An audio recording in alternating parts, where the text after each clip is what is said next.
കാലത്തും മൈക്കും ലൗഡ് സ്പീക്കറും തന്നെയാണ് തെരഞ്ഞെടുപ്പ് പ്രചാരണ രംഗത്തെ താരങ്ങൾ. പ്രചാരണ ചൂട് പിടിച്ചതോടെ ഡിമാൻഡുമേറി. തെരഞ്ഞെടുപ്പ് പോലെ ലൈറ്റ് ആൻഡ് സൗണ്ട് ഉടമകൾക്കും തൊഴിലാളികൾക്കും ഇത്രയധികം തിരക്കേറുന്ന കാലം വേറെയില്ല. തെരഞ്ഞെടുപ്പ് കാലം എത്തിയാൽ ലൈറ്റ് ആൻഡ് സൗണ്ട് ഉടമകൾക്കും തൊഴിലാളികൾക്കും കോളാണ്. മൈക്കും ഉച്ചഭാഷണിയുമില്ലാതെ എന്ത് പ്രചാരണം? പഴയതെല്ലാം അറ്റകുറ്റപ്പണി നടത്തി പ്രവർത്തനക്ഷമമാക്കുന്നതിനോടൊപ്പം പുത്തൻ ലൈറ്റ് ആൻഡ് സൗണ്ട് ഉപകരണങ്ങൾ എത്തിച്ച പ്രചാരണം മിന്നിക്കാനുള്ള ശ്രമത്തിലാണ് ഉടമകൾ.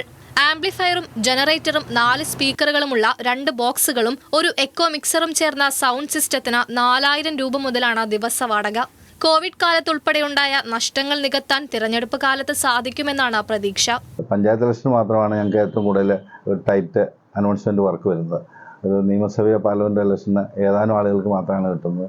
അതേസമയം ഒരു പഞ്ചായത്ത് മുനിസിപ്പൽ ഇലക്ഷൻ നടക്കുന്ന സമയത്ത് എല്ലാ ലൈറ്റ് ആൻഡ് സൗണ്ട് ഉടമകൾക്കും അത് ഫുള്ളായിട്ട് സിസ്റ്റങ്ങൾ സൗണ്ട് സിസ്റ്റം അനൗൺസ്മെൻറ്റുമായിട്ട് ബന്ധപ്പെട്ട് വർക്ക് വരുന്ന സമയമാണ്.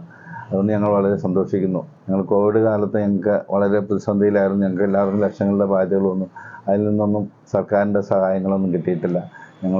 ഞങ്ങൾ സ്ഥാപന ഉടമകളും ഞങ്ങളെ ആശ്രയിച്ച് കഴിയുന്ന ടെക്നീഷ്യന്മാരും വളരെ പ്രതിസന്ധിയിലായിരുന്നു. അതിൽ നിന്നൊക്കെ കയറി വരുന്ന ഒരു സമയമാണ്. അധികാരികളിൽ നിന്ന് അനുമതി വാങ്ങിയതിനു ശേഷം മാത്രമേ പ്രചാരണത്തിനായി ഉച്ചഭാഷണികൾ ഉപയോഗിക്കാൻ സാധിക്കൂ. കരാർ എഴുതിയാണ് സൗണ്ട് സിസ്റ്റം വിട്ടു നൽകുന്നത്. എന്നാൽ പണമടയ്ക്കാതെ സിസ്റ്റം കൊണ്ടുപോവുകയും സ്ഥാനാർത്ഥി പരാജയപ്പെടുകയും ചെയ്താൽ കരാർ പാഴ്കടലാസായി മാറുന്ന സംഭവങ്ങളും നിരവധിയാണ്. എന്തെങ്കിലും കിട്ടിയാലായി എന്നതായിരിക്കും അവസ്ഥ. ഇക്കുറി സംഘടന രൂപീകരിച്ചാണ് ഉടമകളുടെയും തൊഴിലാളികളുടെയും വരവ്. ന്യൂസ് മലയാളം, കൊച്ചി.